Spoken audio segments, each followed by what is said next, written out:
Last week, I turned one of my long podcast episodes into a tiny 1-minute clip, and it absolutely blew up to millions of views. The original episode was just a deep dive into product packaging and why certain massive brands spend absurd amounts of money on presentation. After I finished recording, I simply skimmed the transcript, pulled out one strong line, and built a quick video around that single hook. I layered ASMR-style packaging sounds with my own voice taken straight from the podcast audio. The opening line was a negative-leaning hook that said, "They spent millions on a box you'll throw away." That blunt, familiar comparison between Apple and money makes people instantly stop scrolling their feed. Negative hooks grab attention faster because human brains naturally perk up when something unexpected or slightly controversial appears. But I didn't leave the audience feeling bitter, because I quickly flipped the narrative into a positive story about care and craft. The real secret is to start with a sharp hook and then immediately give people something genuinely useful. You absolutely do not need a Hollywood camera setup to create content that performs well. My most viral video years ago was shot on an old iPhone 8, and it looked like a potato. But because everyone cared deeply about the subject matter, the video quality simply did not matter to the audience. If your idea is strong and the hook lands, people will watch your content regardless of the visual production level. Always remember to add captions because they help a ton with accessibility and keeping attention. I went from a 40-minute podcast to a tight, viral minute-long short by editing via the transcript. Instead of cutting clips in a complex timeline,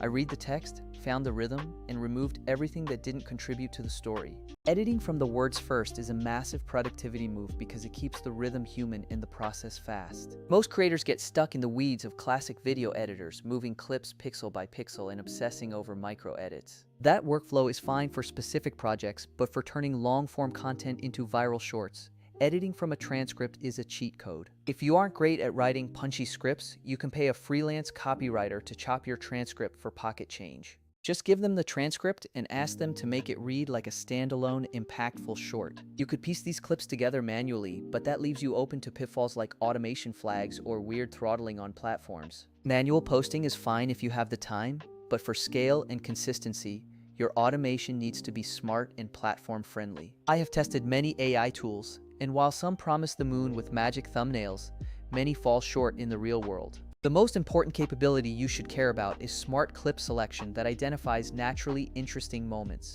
That is exactly where Vizard comes in, by solving the core headaches of turning long-form into repostable shorts. Vizard isn't just another editor. It helps find the moments that will land and make scheduling trivial. It keeps a calendar so your clips don't just vanish into a folder you forget about. Many other tools offer nice transcription but completely bland, uninspired clip selection. Vizard prioritizes the 3 things creators actually use: automatic viral clip detection, effortless scheduling, and a clear content calendar. Having that combination of features really matters when you are running daily content operations. Here's a practical workflow you can steal. Record the podcast, export the transcript, and load it into an editor that lets you chop text. Find that negative, relatable hook, put it at the top, and pull 2 or 3 supporting lines that explain the emotional why. Add a simple call to action like "try doing this with your next project," and you are completely done. If you don't want to do the editing yourself, hire a freelancer to keep it under a minute and follow that hook and flip formula. Once you have the script,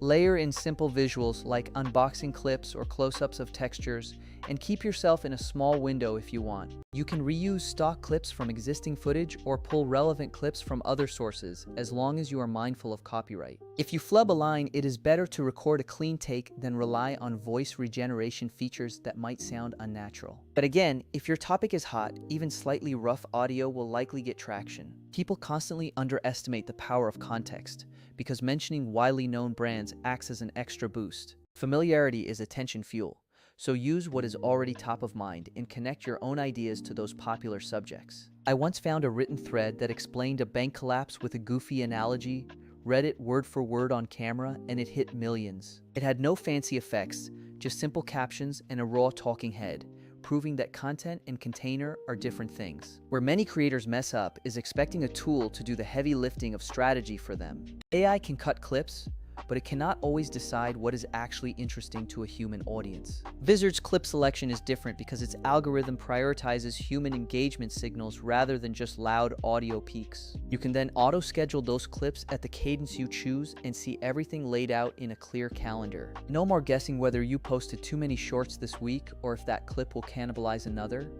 I also love that you can hand the whole process off to a copywriter to manage 8 clips a week. You stop babysitting daily posts and start steering a content machine that runs on its own. If you want to scale, the combination of transcript-first editing, smart selection, and a reliable scheduling calendar is unbeatable. So, take your podcast, scan the transcript for a hook, and make a short. If you want to be lazy about it, hire someone to craft the scripts, and if you want to scale, use a tool that understands virality. Vizard isn't a miracle, but it takes the boring, annoying parts of the process off your plate entirely. I do this every single day. I record, I repurpose, and I post, and it becomes a routine. You will be surprised how many viral moments are already sitting there in your transcripts. Treat your long-form content like a factory, pull out the hooks, and use smart tools to publish consistently. That is how you get massive reach without burning out. Go find that buried hook in your transcripts, turn it into a 1-minute story, and talk soon.